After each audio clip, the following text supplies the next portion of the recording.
Okay, so let's dive into a family dynamic that I know will resonate with a lot of you out there.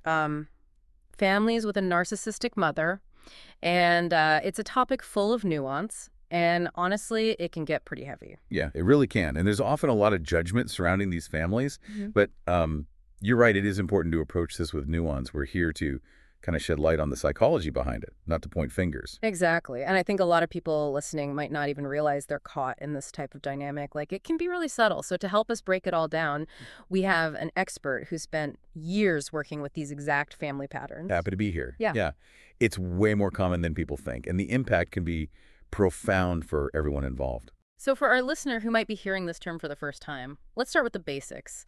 What exactly is a narcissistic personality? Because it's not just someone who's a bit selfish, right? It goes way deeper than that. Right. Yeah. They're talking about a personality disorder where someone has this incredibly inflated sense of self-importance. They need constant admiration and struggle to empathize with others. It's like their own needs always have to come first. And this isn't a choice, right? This is a true ingrained pattern. It is. And it often stems from deep-seated insecurities and wounds from their own childhood. Imagine growing up constantly feeling unseen or undervalued. You might develop defenses, ways to protect yourself and feel worthy. Narcissism can become a mask for those vulnerabilities. That makes so much sense. So how does this actually play out in their parenting? Well, because their own needs are always front and center. They often see their children not as separate individuals, but almost as extensions of themselves. Um, Tools to fulfill their own unmet needs, Yeah. to prop up their own fragile ego. Ah, okay. And this is where those specific family roles come in, right? Like the whole family dynamic shifts to accommodate the narcissistic mother. Exactly. You often see what we call the golden child. This is typically the oldest son. He becomes the mother's confidant, her emotional partner, almost a surrogate husband. On the surface, he's put on a pedestal, praised constantly, but it comes at a price. A price? How so? That almost sounds like he's got it made. Everyone loves praise. Of course, but not like this. This dynamic is incredibly unhealthy. This golden child is robbed of a genuine age-appropriate relationship with his mother. He's forced to grow up too fast, take on responsibilities that no child should have. Wow. I can see how that would set someone up for some really difficult relationships later on. Like if that's your model for closeness with your mother. Absolutely, it can create this warped template for intimacy. But before we go too far down that road, let's talk about the other parent in all of this. What about the father? Where does he fit into this dynamic? Right. He often gets labeled the displaced father. Is he a victim of the narcissistic mother, or did his own issues contribute to creating this dynamic? Like, which came first, the chicken or the egg? It's rarely that black and white. Often the father might have pre-existing vulnerabilities, maybe codependency issues, or a fear of conflict that drew them to the narcissist in the first place. Yeah. It's like a cycle of unhealthy behaviors that feed into each other. That's really interesting. It's like they unintentionally fulfill a need for the narcissist. In a way, yes.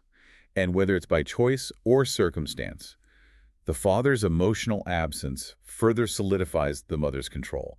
She becomes the son, and everyone else has to revolve around her. And that brings us to the other siblings, right? Because it's not just the golden child who is impacted by this. Where do they typically land in this messed up power structure? Well, unfortunately, they often get slotted into roles that also serve the narcissistic mother's needs.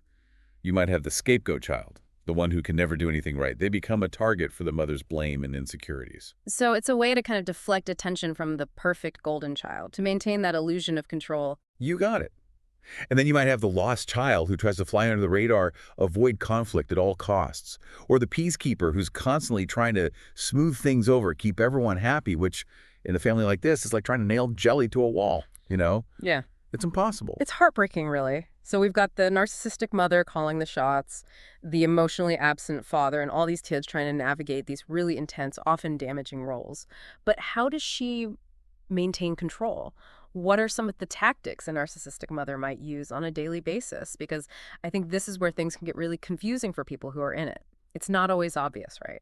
You're absolutely right. It can be really subtle. We're talking about things like gaslighting, Yeah. where you're constantly being made to question your own sanity, your own memories. Oh, totally. It can make you feel like you're going crazy. I think a lot of people have heard that term gaslighting, but they might not realize how insidious it can be in a family dynamic. Exactly. Mm. And then there's love bombing, which can be so confusing. Oh, yeah. This is where the narcissistic mother might shower a child with Excessive praise and affection, making them feel like they're on top of the world. Hmm.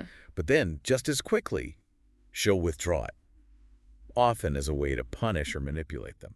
It's almost like being caught in this constant emotional tug of war. You never know where you stand. That's a great way to put it. And then, of course, you have selective neglect, where the mother might lavish attention on one child while completely ignoring the emotional needs of another.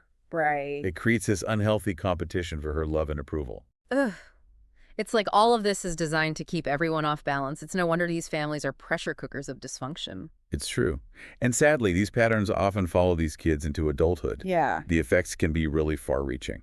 Okay, yeah, let's talk about those long-term impacts. How does growing up in this type of environment, playing these specific roles, affect these kids later in life, especially the surrogate husband? So often, these golden child surrogate husband types really struggle with intimacy, forming healthy attachments as adults. Their entire concept of a close relationship has been so warped. Yeah, because their model for that was so enmeshed, so emotionally incestuous. Exactly. So they might gravitate towards partners who are also emotionally unavailable. Or they might overcompensate by becoming the caretaker in their relationships, constantly trying to fix or save their partners. So they're either drawn to the familiar dysfunction or they swing to the other extreme and try to overcorrect. Often it's a bit of both. Mm-hmm. And because their needs were never prioritized growing up, Yeah. they often have really weak boundaries. Yeah. It's hard for them to say no, to set limits, even when it's harming them. I bet resentment is a big issue too. Absolutely. Feeling constantly depleted, taken advantage of. It's a recipe for burnout. And it's not just the golden child who suffers. The other siblings have their own battles to fight. Right. What about the scapegoat? The one who could never do anything right in their mother's eyes. Often they carry a lot of self-doubt, have difficulty trusting others. Mm. They might even internalize that negativity, believe that they are inherently flawed. Oh, man, that is so sad. They're just kids. They don't realize it's not about them. It's about the parents' own issues. Right. And it can be so damaging. And then you have the lost child, the one who coped by withdrawing, disappearing into themselves. Right. They often struggle to express their needs, to form close bonds. It's like they're stuck in the shadows. It really is like each role comes with its own unique set of scars. It makes you realize how crucial it is to break these cycles. Absolutely. And it's important to remember, these are patterns, not destinies. With awareness and the right support, healing is possible for every single person involved. I love that. There's always hope. Okay, so we've covered a lot today. This is heavy stuff. If someone's listening and they're realizing, oh, wow, this is my family, what's the most important thing you can leave them with today? Yeah, this has been pretty intense, yeah. Oh. It's a lot to kind of take in, process, think about, Totally. And I imagine if you're just now starting to recognize these patterns in your own life, they can feel overwhelming. Like, where do I even begin to untangle all of this? Yeah, exactly. It can feel overwhelming for sure. It's like you're suddenly seeing the matrix and then you can't unsee it. That's also the good part though, right? Right. Once you see it, you can start to make different choices. Exactly. Knowledge is power. Okay, so let's say someone's listening and they're like, okay, I see it. What do I do about it? Where do they go from here? What's next? Well, if they're ready to really dig in and start healing, therapy can be incredibly helpful. Finding a therapist who understands narcissistic family systems is key. Okay. They can help you untangle those unhealthy patterns, learn to set boundaries, all that good stuff. So important because it's not about pointing fingers or placing blame, right? It's about saying, hey, this is what happened. How do I move forward in a healthy way? How do I have relationships with myself and others that are based on respect, not control or manipulation? Exactly. You deserve that. Everyone does. Yeah. You are not doomed to repeat the cycles you were raised in, no matter how ingrained they feel. That is such an important message, but I imagine it takes real courage to break free from that, to challenge those deeply ingrained beliefs, to really look at yourself and the family that you came from, honestly. It does.